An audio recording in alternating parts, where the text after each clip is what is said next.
Halo para kaum rebahan yang dermawan, dimanapun kalian berada, bagaimana kabarnya? Kali ini saya akan merangkum film yang berjudul The Revenant tahun 2015, dan ternyata film ini termasuk dalam 10 besar film survival terbaik di dunia. Selain akting dari Leonardo DiCaprio, sinematografi dan pemilihan lokasi pun menjadi poin utama dalam film ini. Langsung saja siapkan cemilan kalian, simetriskan posisi rebahan kalian, selamat menonton dan cekidot.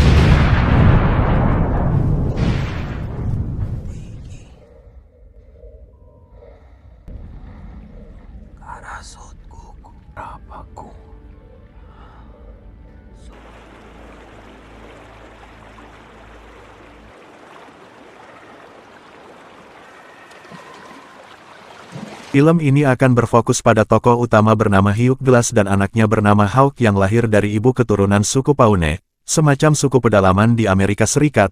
Pada tahun 1823 Hugh Glass yang merupakan seseorang yang paham dengan wilayah berburu, memandu rombongan Andrew Henry melalui wilayah yang tidak terorganisir. Andrew sendiri adalah seorang pimpinan pemburu hewan liar yang mengambil kulit berburunya untuk kemudian dijual di perkotaan. I'm thinking whatever it is, let's make sure we're ready to head out by dawn. Sementara Hugh dan putranya sedang perkemahan, mereka diserang oleh rombongan suku Arikara.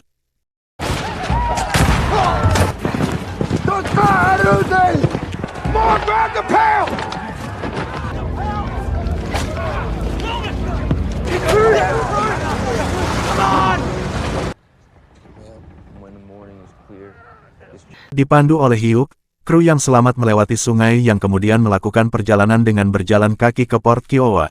Karena perjalanan kaki ke hilir akan membuat mereka rentan diserang, kru membuang perahu dan menyembunyikan kulit berburu hasil buruan mereka di tepi sungai. Di sana terjadi sedikit perselisihan di mana si John, salah satu anak buah Andrew, meluapkan emosinya kepada Hugh dan anaknya karena kematian rekan-rekannya tadi. Hey Glass, I want to save this little dog right here. You know what you want to fight, son? You can work on it later. Listen to me. We only have a couple hours of light left. We got. Mereka pun melanjutkan perjalanannya. Dry up there, nothing for the Rita hunt. Saat mereka sedang istirahat, Huff mencoba melihat keadaan sekitar dan mencoba berburu hewan liar di sana. Tak diduga Hugh diserang beruang grizzly dan nyaris mati.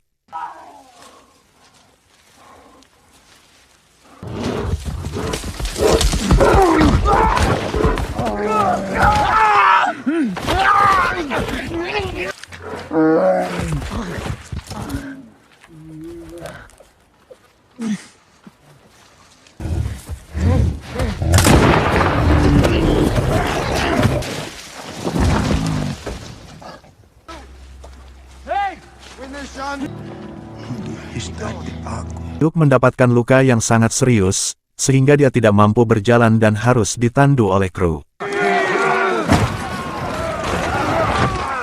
John yang takut akan serangan suku Arikara lainnya, berpendapat bahwa harus membunuh Hugh untuk meringankan penderitaannya dan meninggalkannya pergi.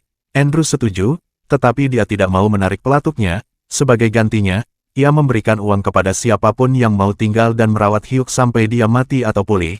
Ketika satu-satunya sukarelawan Jim dan Hawk anaknya, John yang sedari awal tidak suka Hugh pun setuju untuk ikut tinggal dan menerima uangnya. Demi menutupi kerugiannya dari kulit berbulu hasil pemburuan yang ditinggal, Andrew pun mengingatkan John untuk merawat dan menguburkan hidup dengan layak saat dia nanti tiada. Setelah rombongan lain pergi, akhirnya di sana hanya ada John, Jim, Hugh yang sedang sekarat. Hawk anaknya berada di sungai untuk mencari ikan. John yang memiliki trauma kepada suku Arikara yang menyebabkan luka di kepalanya ternyata sangat ketakutan jika tinggal berlama-lama di sana, dan ide yang gila pun muncul. John menghampiri Hugh dan mengatakan jika dengan keadaan Hugh yang sekarang akan membahayakan keselamatan Jim dan Hawk anaknya, maka dari itu dia menawarkan untuk membunuhnya dengan cepat, agar semua cepat selesai sehingga mereka bisa pergi dari sana. Hugh yang tidak bisa berbicara diminta untuk mengedipkan matanya jika setuju.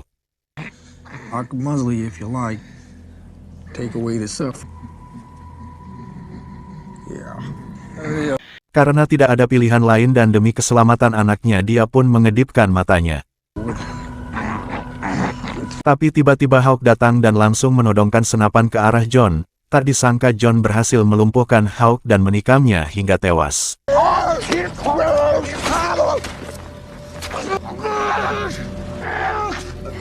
Sebagai ayah, tentu Hyuk sedih melihat hal itu namun dia tidak bisa berbuat apa-apa. Saat Jim muncul, John mengatakan bahwa dia melihat suku Arikara di dekat sana dan kemungkinan Hawk sudah dibunuh. John lalu menyuruh Jim berkemas dan segera pergi dari sana. Jim hanya bisa meminta maaf kepada Hyuk lalu kemudian pergi. Setelah mereka berangkat untuk menyusul rombongan Andrew, di tengah perjalanan ia mengakui bahwa dia berbohong. Jim sempat menodongkan senapan ke arah John namun karena John pernah menyelamatkannya 2 kali, Jim pun tidak bisa berbuat apa-apa. Di sisi lain Hyuk terlihat sudah bisa bergerak dan menghampiri mayat anaknya.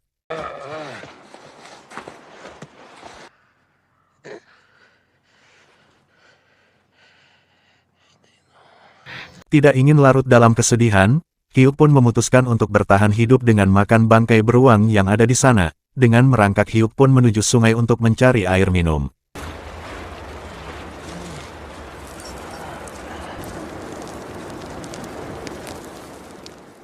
Di tempat lain, ternyata suku Arikara sudah semakin dekat ke lokasi Hyuk berada, dan faktanya suku Arikara ini tidak mengejar Hyuk atau rombongan Andrew dan kawan-kawan, tetapi mereka mencari putri kepala suku mereka, yang diculik oleh para pemburu Perancis, sehingga di antara ini semua ada terjadi kesalahpahaman yang diakibatkan tidak adanya ponsel atau smartphone saat itu. Jika ada mungkin kesalahpahaman ini tidak terjadi, karena mereka bisa dem-deman atau membuat instastory tentang hilangnya putri kepala suku.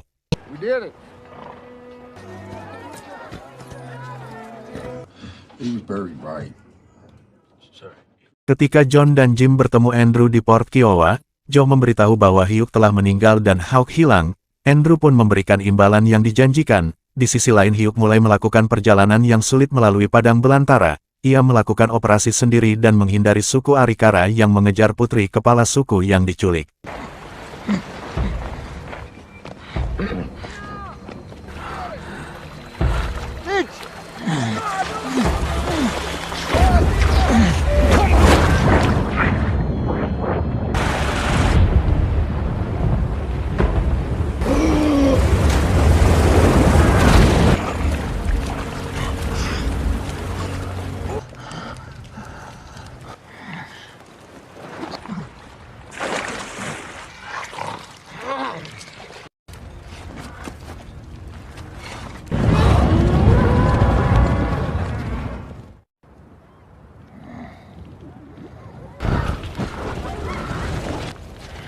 Di tengah perjalanan tak diduga Hyuk bertemu dengan seorang pengungsi suku Paune yang sedang duduk di depan perapian sambil memakan daging bison mentah-mentah.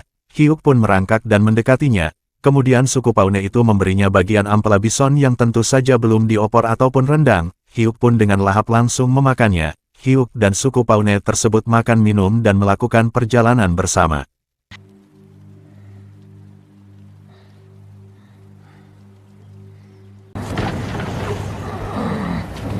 Suku Paune yang baik hati itu pun dengan sukarela mengobati tubuh Hyuk yang sudah mulai membusuk, dengan mengungkap dirinya dengan ranting-ranting pohon untuk kemudian dihangatkan agar lukanya cepat kering dan segera pulih.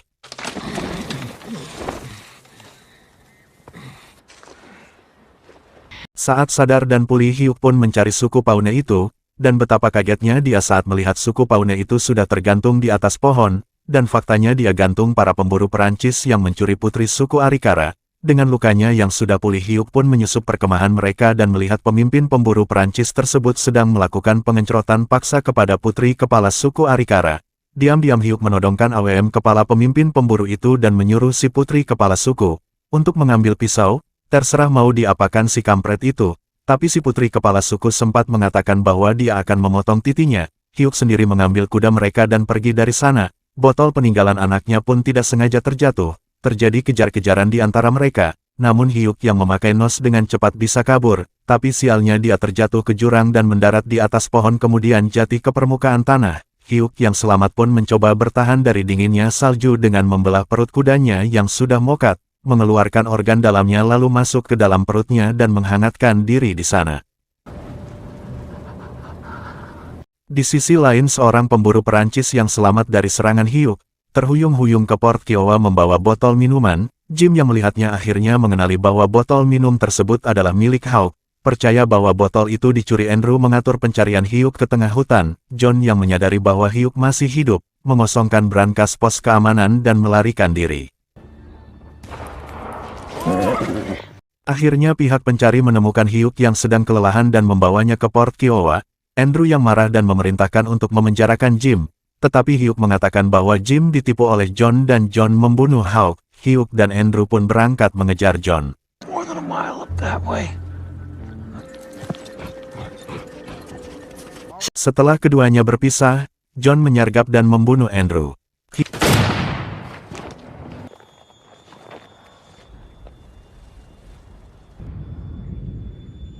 Hyuk kemudian menggunakan mayat Andrew di atas kudanya sebagai umpan.